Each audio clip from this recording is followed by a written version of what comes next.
পিতার নাম ছিল বিশ্বনাথ দত্ত, মায়ের নাম ছিল ভুবনেশ্বরী। ইনি জন্মগ্রহণ করেছিলেন কলকাতা শহরে। তাই আমরা তারই জন্মদিন উপলক্ষে আজ এখানে সবাই উপস্থিত হয়েছি। বিবেকানন্দর জীবনী বলতে গেলে বিস্তার, সাগরও কুল কিনারা পায় না। আর এই বিবেকানন্দ করেছিলেন যুবশক্তির পরে বিশেষ ধ্যান দিয়ে তিনি যুবশক্তিকে এমন এক জায়গায় পৌঁছে দিতে চেয়েছিলেন, বা যুবশক্তি যদি আজ জাগরণ না হয় তাহলে ভারতের সনাতনী ধর্ম আমাদের হয়তো লুপ্ত হয়ে যাবে। তাই সমস্ত যুবশক্তিকে তিনি আহ্বান করেছিল যে তোমরা জাগো এবং এই সনাতনী ধর্মকে তোমরা রক্ষা করার জন্য আজ এই ভারতবর্ষে আমার সবার কাছে অনুরোধ। তিনি আমেরিকা শহরে বলেছিল যে আমি এমন এক জন্মভূমি করেছি পৃথিবীর বুকে, সেই ভারতবর্ষ যেখানে গঙ্গা, যমুনা, সরস্বতী, কাবেরী ভর্তি, এবং হিমালয় থেকে কাশ্মীর, কাশ্মীর থেকে কন্যাকুমারী। আমি সেই এক গরিব দেশের সন্তান। আমি এসেছি এই শিকাগো শহরে, যেখানে যে বিশাল হিন্দু ধর্ম অনুষ্ঠান হচ্ছে, সেখানে সে বক্তৃতা রেখেছিল।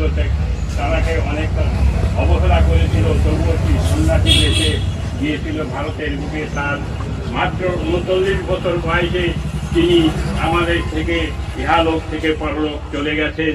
তাকে আমরা স্মরণ করে যদি তার আদর্শ গ্রহণ করতে পারি, প্রত্যেকটা ছেলের ভিতরে সেই মানবতা, সেই শিক্ষা, সনাতনী ধর্মের যে কি কাজকর্ম, সনাতন ধর্ম এমন একটা ধর্ম, সহনশীলতা তাদের ভিতরে সবসময় আছে, সবটাইকে সমানভাবে এক নজরে দেখে।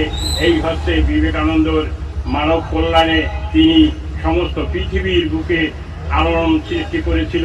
তাকে অনেক মহিলা তাকে বিবাহ করতে চেয়েছিল, যে কেন তিনি বলেছিল আমাকে কেন বিবাহ করবে, যে তিনি ভগ্নী নবিতা তিনি বলেছিলেন যে আমি তোমার মতন একটা সন্তান এই পৃথিবীর বুকে আনতে চাই। তিনি বলেছিল আমি তোমার সন্তান, আমি তোমার সন্তান হয়ে আমি তোমার পাশে থাকবো, তুমি আমার মা হয়ে আমার পাশে থাকো। তাই এমনি তার কর্তব্য। তিনি একজন সন্ন্যাসী ছিলেন। তিনি সন্ন্যাসী হয়েও সেই ধর্মকে হয়তো বিশ্বাস করতেন না। লাস্টে তিনি গিয়েছিলেন 25 বছর বয়সে সেই রামকৃষ্ণ ঠাকুরের আশ্রমে। রামকৃষ্ণ ঠাকুর তাকে ভিক্ষা দিয়েছিলেন। তিনি বলেছিল তুই কি চাস, সবই চা মায়ের কাছে। মায়ের দরবারে যেয়ে যখন তার গরিবতা, দেশের কথা বলতে গেল, তখন তিনি কিছু মনে ছিল না। তিনি বলতেন আমাকে জ্ঞান দাও, আমাকে ভক্তি দাও, আমাকে শক্তি দাও। হে মা, আমি যেন এই দেশের কল্যাণ, পৃথিবীর কল্যাণ, যুবশক্তিকে এক সংহতি শক্তির নিচে পৃথিবীকে জানাতে চাই।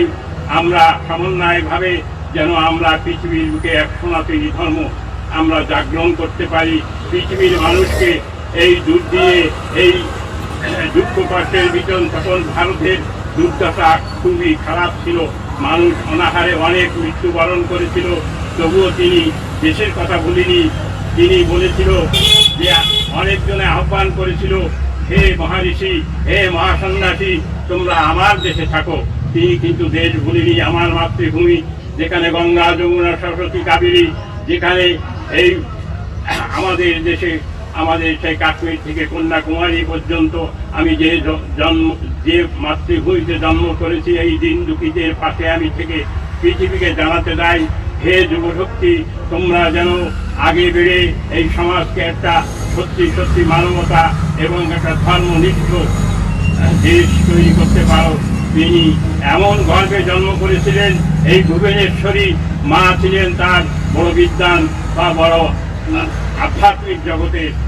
তিনি শুনতে চেয়েছিলেন, মায়ের কোলে বসে তিনি মহাভারত রামায়ণ শুনেছিলেন। রামের কথা শুনে তিনি কেঁদে দিয়েছিলেন। তাই তিনি রামায়ণ পাঠ করতেন, মহাভারত পাঠ করতেন। তিনি জানতেন এই হচ্ছে জ্ঞানের মূল তত্ত্ব।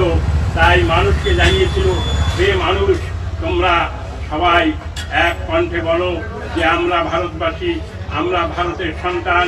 এই ভূমিতে জন্মগ্রহণ করে আমরা পৃথিবী জানাতে চাই যে সনাতনী ধর্ম একটা সহনশীলতার মাধ্যমে তারা সবাইকে শ্রদ্ধা ও ভক্তি করে। কিন্তু আজকের সন্তানরা সব এই মহামানবের কথা ভুলে যায়, যে মহামানব এসেছিল এই পৃথিবীর বুকে, যে মায়ের গর্ভে তিনি এসেছিলেন।